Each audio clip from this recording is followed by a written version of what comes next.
alaykum, hurmatli bino tadbirkorlik videoko'rgazmasining qalbi qaynoq, bilimga chanqoq, yurtimizni poydevorini qura oladigan, yuksak malakali yetuk bilimlarni oladigan talabalariga tabrik so'zlari. Sizlarni biz Prezidentimiz aytgandek, vatanimizning kelajagi sizlar, ertangi kuni sizlar. Sizlar xudo xohlasa, davlatni boshqara oladigan yigit qizlarni tarbiyalashda yuksak salohiyatli bilimingiz bilan, qalbidagi qo'lingiz bilan, mehringiz bilan davlatning har bir jabhasida xizmat qila oladigan yoshlarsizlar. Sizlarga omad tilayman. Albatta ertangi kunimizni, yosh kelajak avlodini tarbiyalashda yuksak malakalaringizni osmon qadar ko'tarishga va o'zingizning yurishingiz, turishingiz, ko'rinishingiz bilan elda o'rnak bo'ladigan talabalar deb bilaman. Shunday ekan sizlarga sog'lik, omad tilayman.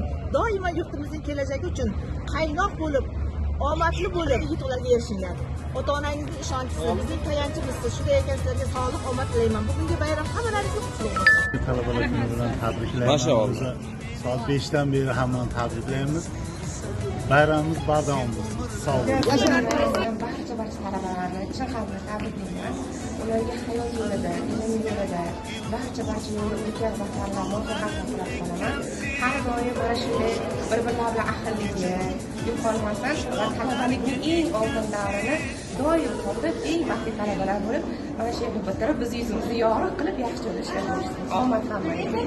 Bugun 17 noyabr O'zbekiston bo'yicha talabalar kuni.